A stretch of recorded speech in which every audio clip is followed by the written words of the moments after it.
Assalamualaikum warahmatullahi wabarakatuh. Waalaikumsalam warahmatullahi wabarakatuh. Selamat pagi. Pagi. Gimana kabarnya sekarang? Baik. Kabar keluarga di rumah gimana? Sehat juga? Sehat. Mudah-mudahan kita selalu dalam lindungan Tuhan yang Maha Esa ya.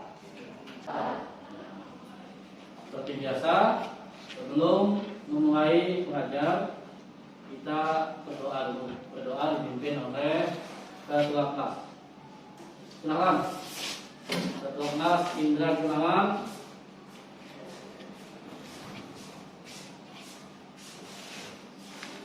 Sebelum kita mulai presentation ini, marilah kita berdoa untuk orang yang bisa dimensi. Berdoa baik.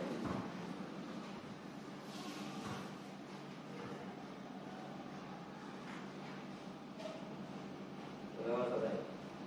Ya, terima kasih untuk Ketua Kelas. Sekarang Bapak mau mengabsensi siswa kelas 9. Mbak siswa 29 tidak hadir 2 orang. Berarti kita sekarang jumlahnya 27. Jadi teman yang tidak hadir kita doakan mudah-mudahan besok dia bisa datang ke sekolah seperti biasa. Masih ingat pelajaran minggu lalu? Masih. Siapa yang tahu pelajaran minggu lalu? Ratna. Tentang benua Australia. Iya, pintar. Nah, masih ingat ya pelajaran minggu lalu yaitu tentang benua Australia. Apa yang kalian ketahui tentang benua Australia? Kalian? Memiliki situasi aborigin dan hewannya anggur. Iya, bagus. Oke, masih ingat pelajaran minggu lalu? Sekarang Bapak akan memutarkan video. Tolong kalian amati video tersebut. Ya. Monorail atau kereta dengan satu rel adalah sebuah mode transportasi modern yang sudah ditemukan sejak 195 tahun lalu. Tepatnya pada tahun 1825. Namun, kereta monorail ini sepertinya masih cukup menarik bagi orang Indonesia. Itu semua karena tidak adanya penerapan teknologi kereta monorail di Indonesia. Walaupun beritanya mungkin sudah pernah digaungkan sekitar tahun 2002 bahwa monorail akan dibangun di Jakarta. Sudah? Nah, jadi apa yang kalian ketahui tentang kereta monorail tadi? Itu terdapat di negara mana? Kelas Jerman, Hah? Jepang dan Jerman. Jepang dan Jerman. Bagus. Karena yang Bapak tayangkan ini adalah di negara Jepang. Nah, materi kita hari ini yaitu tentang negara Jepang. Kita akan membahas kondisi alam dan negara Jepang. Itu ada bendera Jepang. Jadi apa yang kalian ketahui tentang Jepang? Indra? Dikenal dengan negeri matahari terbit. Itu sebutan untuk negara Jepang, negeri matahari terbit atau negeri Sakura. Itu ya, itu sebutan untuk negara Jepang. Jadi kalian untuk mengetahui Jepang itu yang pertama melalui elektronik, motor, mobil yang lalu lalang di jalan raya. Itu sebenarnya semuanya itu kebanyakan buatan made in Jepang. Kalian ini adalah tujuan pembelajarannya ada di 5. Yang pertama, menganalisis pengaruh letak geografis dan astronomis negara Jepang terhadap kehidupan ekonomi dan politik dengan cermat. Yang kedua, menganalisis pengaruh kondisi iklim dan bentuk muka bumi Jepang terhadap kehidupan sosial masyarakat Jepang dengan tepat. Yang ketiga, menganalisis pengaruh kondisi biologis dan keanekaragaman flora dan fauna Jepang terhadap kehidupan sosial dan pendidikan negara Jepang dengan tepat. Yang keempat, menganalisis pengaruh keadaan penduduk negara Jepang terhadap keadaan ekonomi, sosial, pendidikan, dan politik negara Jepang dengan benar. Yang kelima, mempresentasikan hasil diskusi tentang pengaruh kondisi alam dan penduduk negara-negara Jepang dengan benar. Nah, jadi di sini nanti tugas kalian setelah Bapak menyampaikan materi, yaitu kalian Bapak buat kelompok. Jadi masing-masing kelompok itu ada 4 orang. Karena jumlahnya 7 tadi ya. Jadi satu kelompok 4 orang berarti 7 kelompok. Itu ya. Untuk mempresentasikan setelah kalian berdiskusi dengan teman kalian, kalian akan mempresentasikan hasil diskusi kalian. Peta negara Jepang. Secara astronomis, Jepang terletak 30 derajat lintang utara, 47 derajat lintang utara, dan 128 derajat bujur timur sampai 146 derajat bujur timur. Setelah itu batas-batas wilayah Jepang. Sebelah utara berbatasan dengan Laut Okhotsk. Sebelah barat berbatasan dengan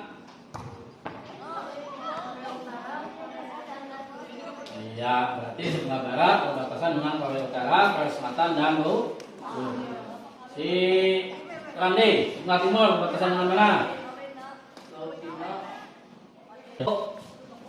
Keren. Cincin api. Kenapa disebut cincin api? Karena di Jepang tidak. Karena banyak gunung api yang masih aktif di negara Jepang. Salah satunya gunung paling besar, paling tinggi di Jepang itu gunung apa? Ya, Gunung Fuji atau Gunung Fujiyama. Kita pintar semuanya, bisa menjawab pertanyaan Bapak ya. Mungkin sebelumnya kalian belajar dulu ya di rumah. Tuh. Nah, sekarang Bapak membagi beberapa kelompok. Jadi satu kelompok 4 orang. Silakan bagi.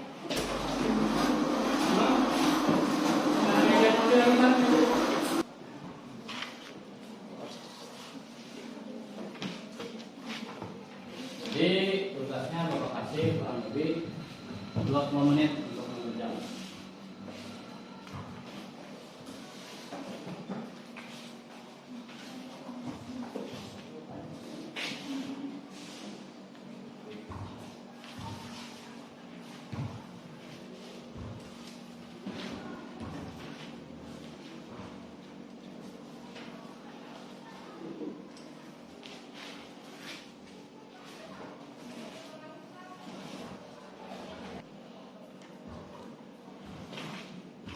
Presentasikan hasil diskusinya. Mulai dari kelompok 1. Waktu dan tempat Bapak persilakan.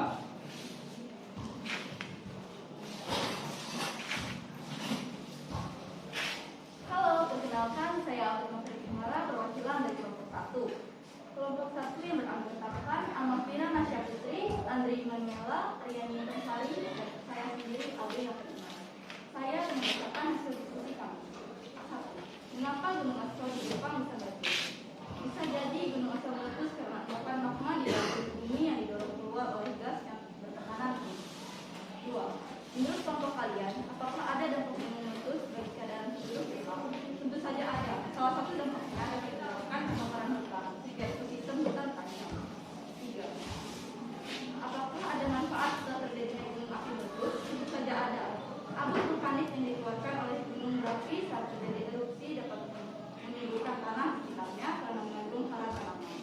Kesimpulan, Gunung Aso merupakan salah satu gunung terbesar di dunia. Gunung Aso terletak di pulau selatan Jepang, Kyushu di dekat kota Kumamoto. Gunung Aso terakhir kali meletus pada tanggal 20 Oktober 2021. Meletusnya Gunung Aso menjadi dampak positif dan dampak negatif. Salah satu dampak positifnya adalah dapat menimbulkan tanah di sekitar Gunung Aso. Sedangkan dampak negatifnya dapat terjadi kebakaran hutan. Sekian dan terima kasih. Ya.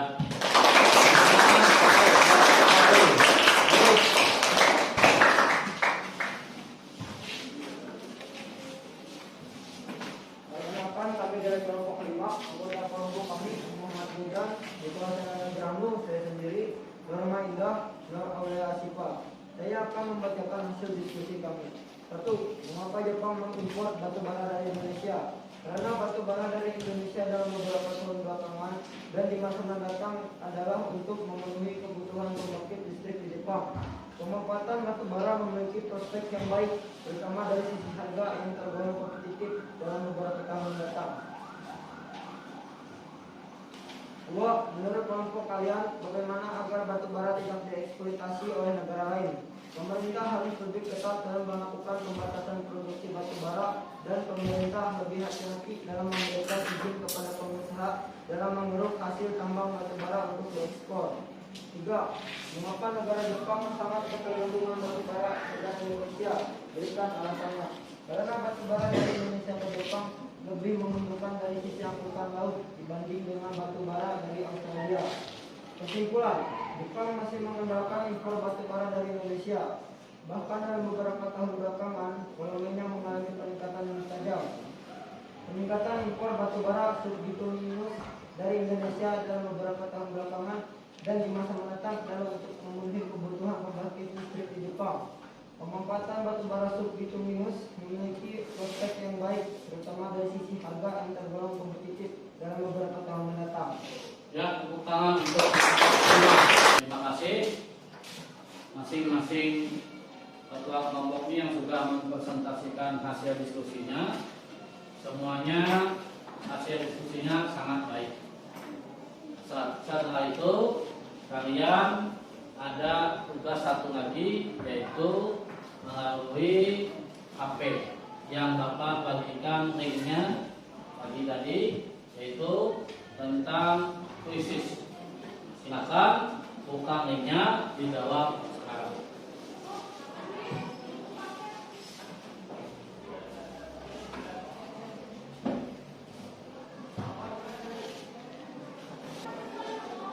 Baik. Nah, jadi untuk nilai tertinggi materi IPS yang ada di aplikasi krisis. Di sini yang tertinggi yaitu yang pertama Audrey Nobel Inara dengan nilai 860. Nah, sekarang kesimpulannya adalah banyak hal positif orang Jepang yang patut diteladani, yaitu kerja keras, hidup hemat, loyalitas, inovasi, pantang menyerah, budaya baca, kerjasama kelompok, mandiri dan menjaga tradisi. Itu yang patut kita contoh dari negara Jepang. Yang pertama itu loyalitasnya tinggi. Inovasi itu adalah selalu berubah, mau berubah ke arah yang lebih baik. Kerja mandiri, kerja kelompok, tulen, terampil, rajin orang Jepang itu, dan hidupnya sehat bersih. Biasa untuk menutup acara kita berdoa, dan nanti untuk pelajaran minggu depan dibaca dulu ya tentang materi Ame. Ayo ketua kelas, silakan tutup dengan berdoa.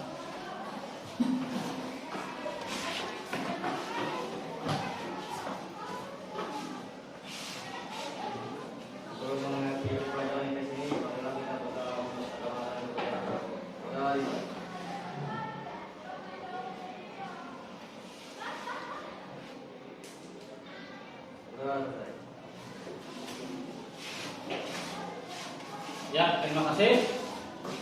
Jadi buku IPS-nya bisa dimasukkan lagi ke dalam kelasnya. Di sini kalian istirahat ya. Akhiri, assalamualaikum warahmatullahi wabarakatuh.